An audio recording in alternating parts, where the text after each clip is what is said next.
What's up, everyone? This is Maayan Gordon, owner of Maayan Gordon Media, co-founder of Champion Empire, dropping in to do a quick live at 5 to my Facebook, my YouTube, and my LinkedIn family. Just because, there's always so many things going on in my life. I figured it's always good to have a couple update sessions, and then I'll also drop in a couple tips and some info about generating more content because, as we all know, volume is the key to being successful at social media in general, and certainly across any given platform. So just a couple fun updates in my life. I actually got a free hotel stay over in Seattle through one of my Instagram followers. Oh, and before I forget, hey, Brian, what's good? Let's make sure everyone is posting one thing that they're grateful for today in the comments. And where in the world are you watching from? We always get such an interesting global crowd here, especially on LinkedIn. But make sure you guys on Facebook and on YouTube, make sure you guys are leaving a comment as well. So I got this free hotel stay through an Instagram follower who happens to be friends with a couple people who own hotels. Now, in case you haven't been paying attention, COVID has hit the hotel industry pretty hard, and they happen to have a bunch of extra rooms. So he was able to hook it up. I got a king suite waiting for me over at one of the Marriott hotels. I'm very excited about that because my parents and my husband's parents both live in Seattle, and we've been meaning to go visit them for a while now. It's been at least 6 months. It might have been closer to 8 months since we've last seen our family in person. So we're going to go over there, spend a little time with family, spend a little time just connecting, husband and wife, enjoying Seattle, enjoying some time away from our home here in Spokane, where we spend almost every waking moment now that COVID really has us confined into our living spaces. In addition to that, it gives me a great opportunity to connect with some of my friends over in Seattle, some of my new friends that I've made over the past 6 months, mainly through LinkedIn, but also a little bit through Facebook and Instagram. One of those happens to be Steven or Steve. I can't remember now off the top of my head. So I'm just going to go with Steve Selikoff, who is someone who I hopped on his podcast. Really amazing guy. Got to talking with Steve for, I think it was almost 2 hours when we first connected. He does these really fun sourcing trips over to China. I kind of have a connection with him through the Empowery group that I really support and absolutely love. Melissa Simonson's a great, amazing person. So I'm just really excited to make that connection. He invited me over to the special exclusive club that is the top level floor of the Smith Tower.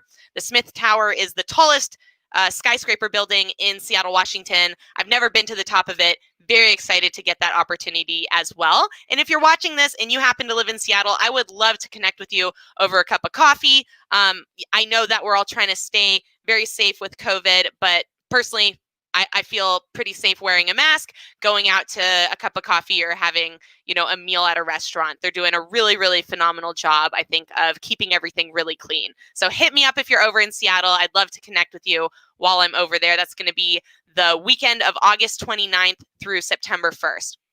So that's one thing that kind of really just popped out of the blue. I didn't even ask or put out a request to say, hey, guys, and sometimes I do this on Instagram. I'll go, hey, guys, I'm trying to go to Seattle. Does anyone have any place to stay or anything they want to hook me up with? Anything they want to trade for? I'll typically bring some glass and do a couple trades when I do things like that. But this really just popped out of the blue in a conversation I was having through Instagram direct messages in the DMs, as they say. And this person was kind enough to just simply offer this to me. I happened to take them up on it, and bada bing, bada boom, as I like to say, I got myself a nice trip planned. A little mini vacation, obviously going to still do some work, but it's going to be something that I'm really excited for. And I've been waiting to travel, been trying to get away for a while. In fact, the second update I would say is I've planned a full 20-day trip out to Montana. Why Montana? One, I love nature. Really, any vacation I would like to take is going to involve a lot of hiking. It's going to involve a lot of nature. Montana is a beautiful, great place for that. Number two, one of the only places that will allow us to come in our RV with 4 dogs. We found out this past year that a lot of places, especially along the West Coast, in more city-based places, a lot of those RV parks have a 2-dog limit. And at the same time, they won't allow pit bulls. They're very breedist against pit bulls, Rottweilers, and sometimes German Shepherds. I happen to have 2 pit bulls, 2 other dogs. I've got a total of 4 dogs. So that makes it a little tricky some places. Montana, they don't care. They love dogs. They said, bring them all. We'll take them.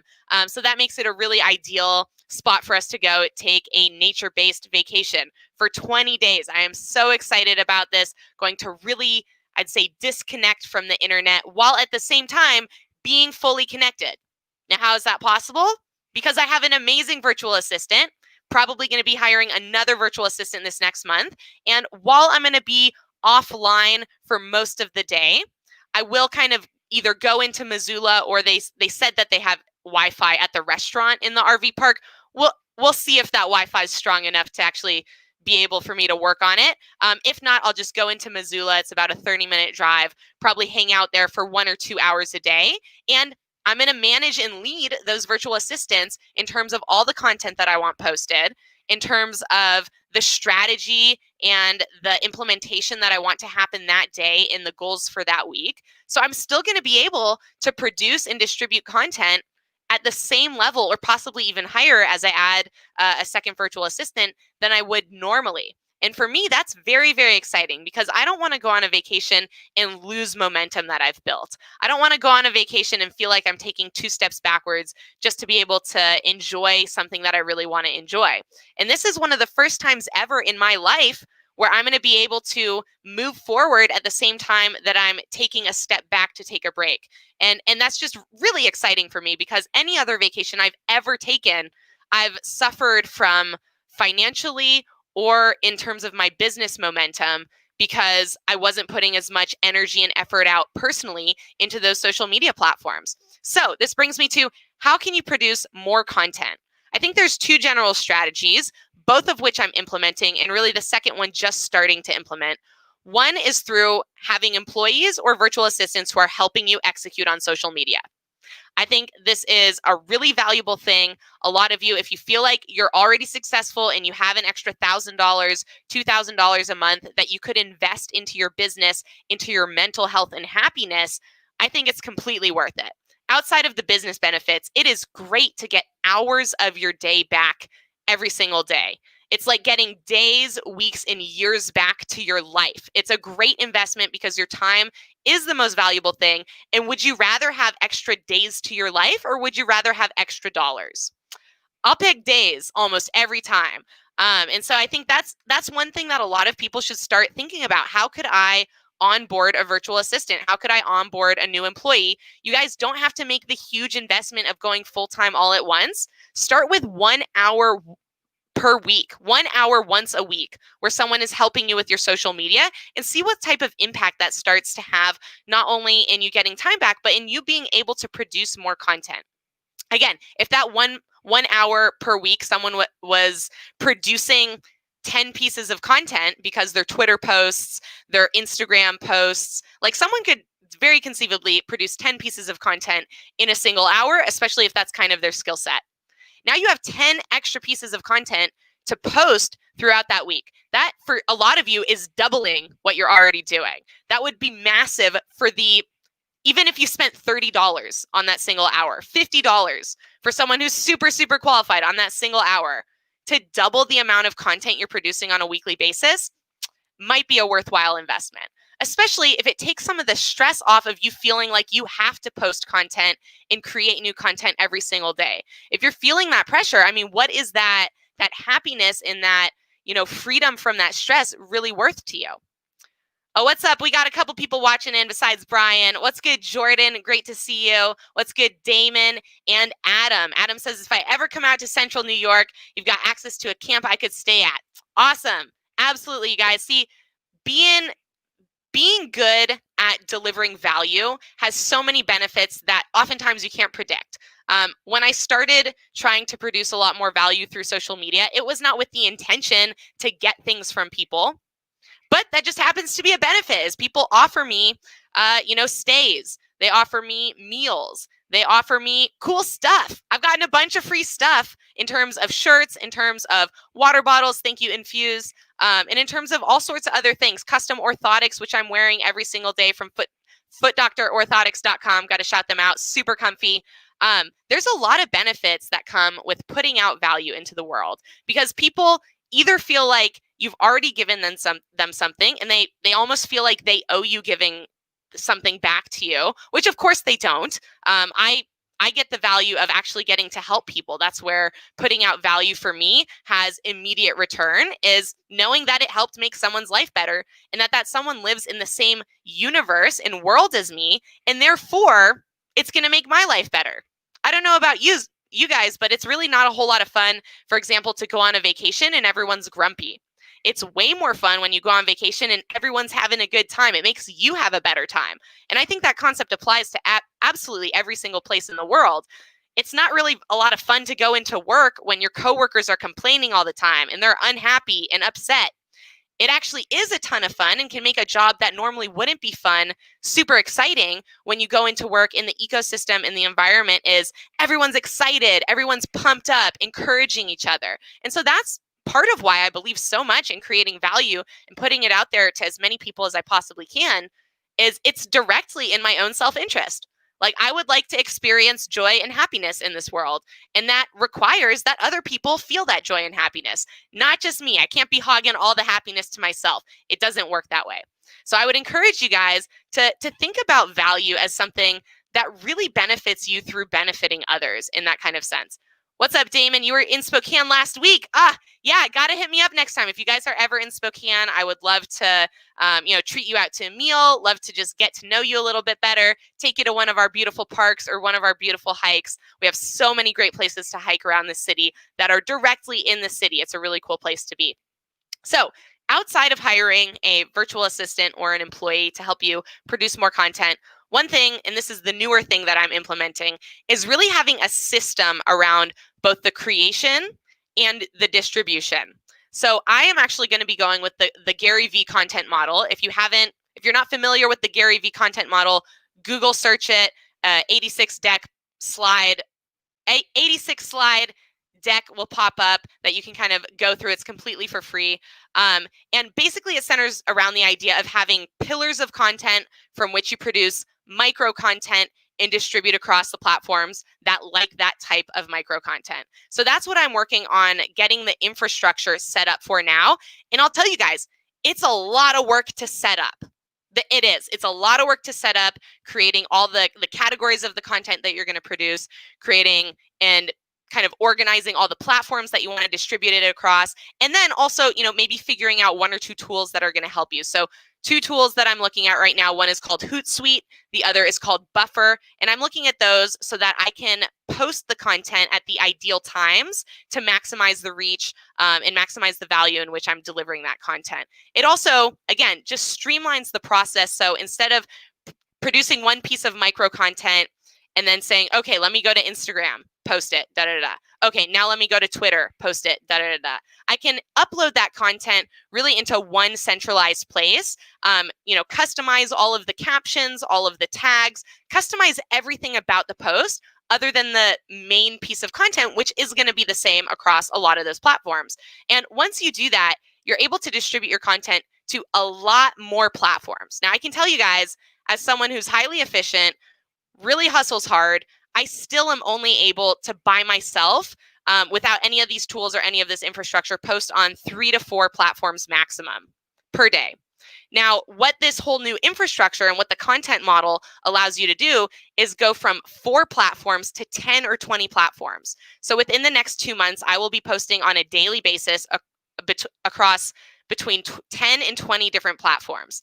And I think that that's going to have hugely positive effects, not only on my reach and awareness, but certainly in terms of sales, you guys. Content drives sales. For me, I use content marketing as my main marketing method because I both get the brand awareness and the sales capability out of it.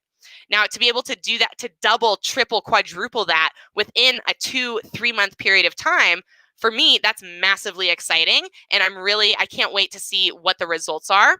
Another cool thing about some of these platforms like Hootsuite or Buffer is they come with, or oftentimes you have to pay extra, but you can get analytics. You can get access to really, I would say, robust analytics across all the platforms. Instead of just looking at analytics of one platform, of another, and then you can really start to optimize your content creation.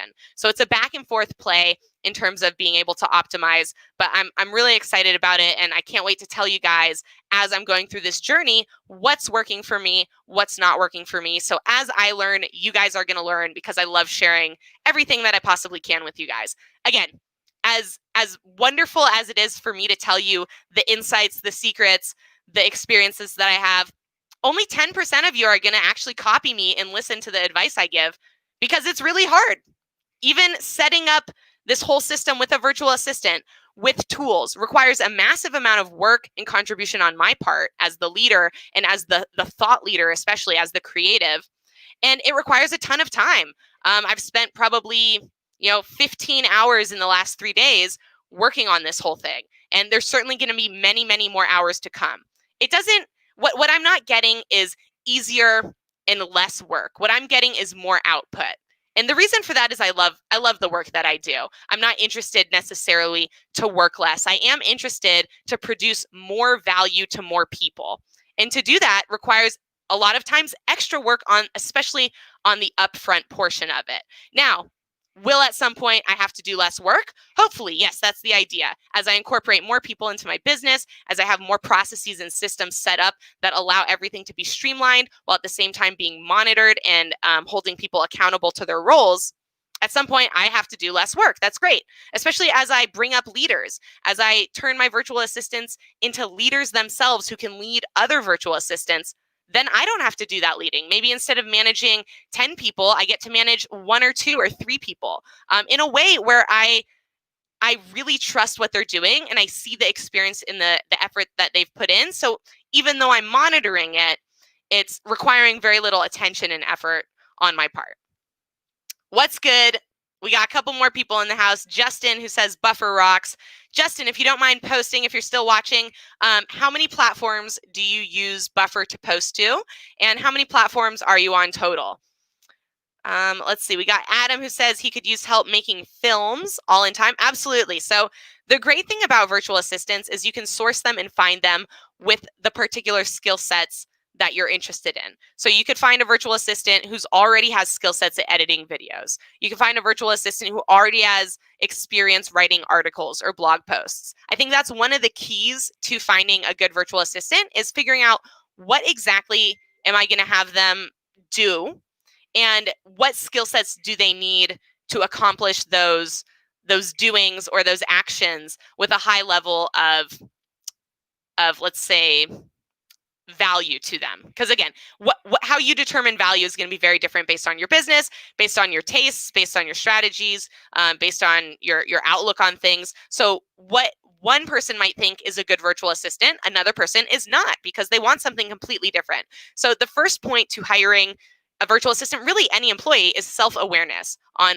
what are the important things that I value, and can I communicate those things well? Because if you can't communicate things, but if you know what you want, but you can't communicate what it is, you're going to have a very difficult time leading people in general. And for me, what has helped me evolve from a really bad leader with the previous employees I had to a really great leader, or at least a really good leader right now, is being really well defined and clear in what it is that I want and how I want it accomplished. And then the third special sauce, why I want it done that way. Giving people the reasoning and the bigger picture behind what it is they're doing on a micro level is so important, not only to them executing well within that task, but giving them the freedom and the confidence to own that task, to take it on as their own and come up with new ideas, come up with ideas that improve upon the process that you've given them and laid out.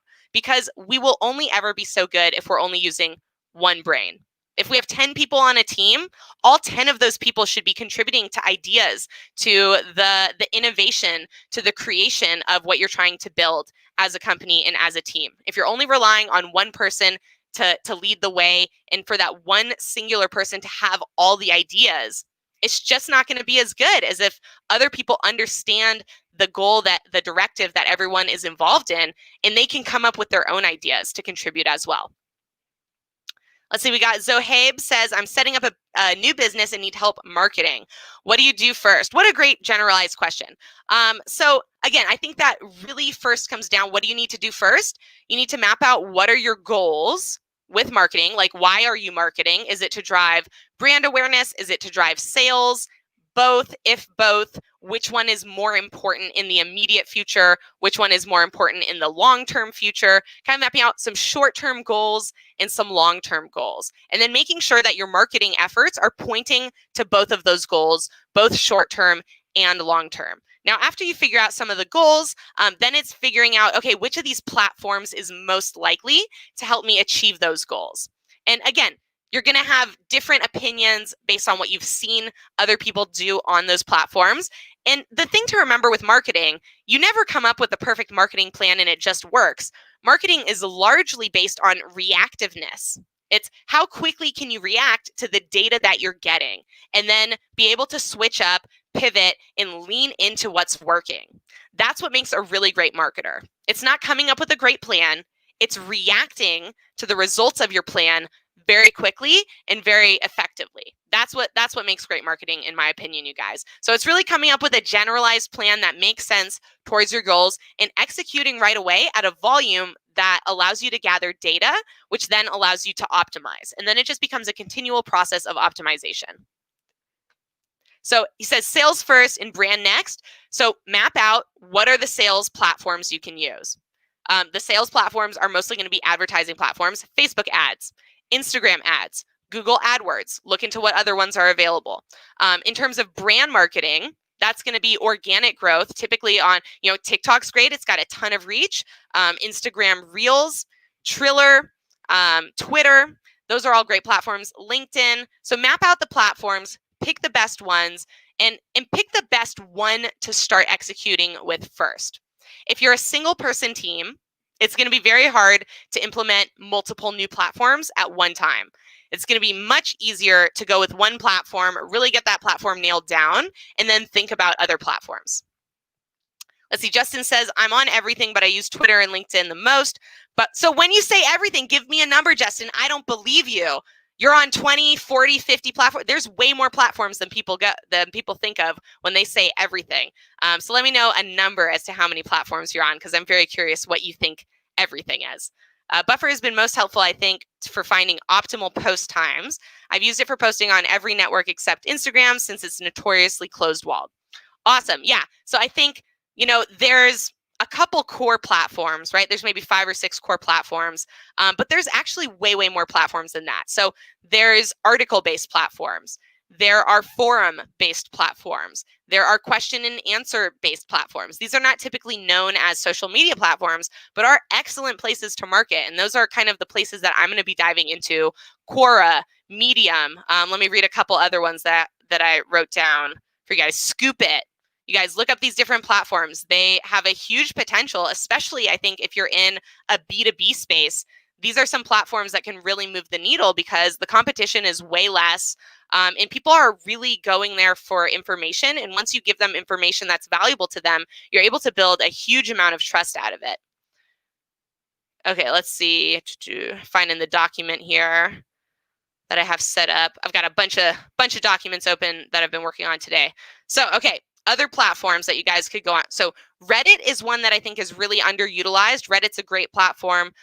There's also Growth Hackers. If you've never heard of Growth Hackers as a platform, that's a great one to check out. SlideShare is another one.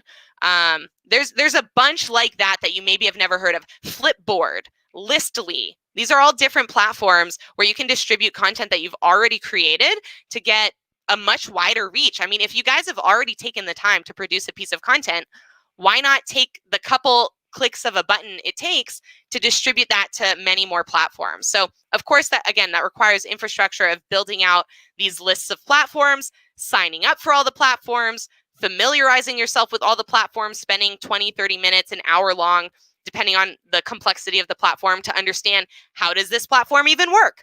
What do you do on this platform? How do people use the platform? But there's so many great ones out there. Another one, meetup.com. I've not seen a lot of business people use that one yet. That's one I'm excited to kind of tap into because it's got great communities already that are segmented by interests, by categories. But there's so many platforms out there in which you guys can distribute your content to build a wider audience and to point people back to your main pillars of content, whether that's your YouTube channel, blog on your website, the audio podcast. I think the distribution channels and the distribution network are probably one of the most valuable parts of marketing. Justin says he's on Facebook, Twitter, Instagram, LinkedIn. 3 or 4 is not all the platforms, Justin.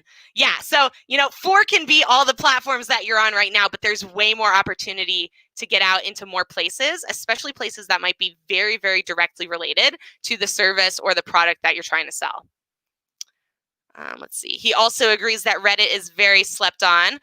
Yeah, so Reddit's great because if you're able to gain any type of trust or recognition within a subreddit, which is like a category, those people are very trusting and loyal within those communities. So once you get in and you're a part of the group, you can really drive a lot of valuable sales through that because people will trust you based on the information you've been sharing. Adam says he's on Facebook, Instagram, WordPress, LinkedIn, and YouTube. Oh, yep. Don't forget about YouTube. YouTube's awesome. A very small number, so it isn't too much. Yeah, absolutely. I think if you're one person, it's really hard to do more than 4 or 5 platforms by yourself.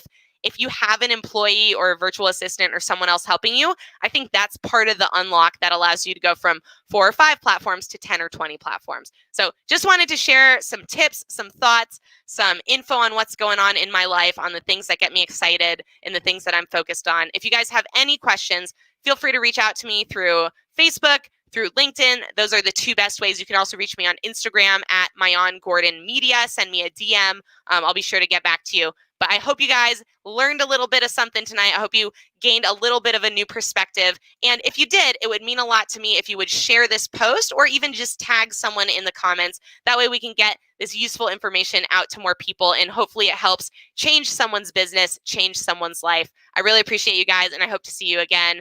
Not tomorrow night, because tomorrow I'm getting another session done on my full sleeve tattoo, but on Wednesday night. Can't wait to see you guys on, actually, I think I have something on Wednesday too. I have like a secret meeting. I do. I have a secret meeting that is a part of the secret startup in which I am a member and an equity shareholder. So I can't tell you guys anything about that. It's very, very secret, but it's very exciting and very fun. And I hope someday I'm allowed to talk about it. But for the foreseeable future, it's a hush, hush, don't tell type of project. All right, guys, have a great night. Can't wait to see you again on Thursday.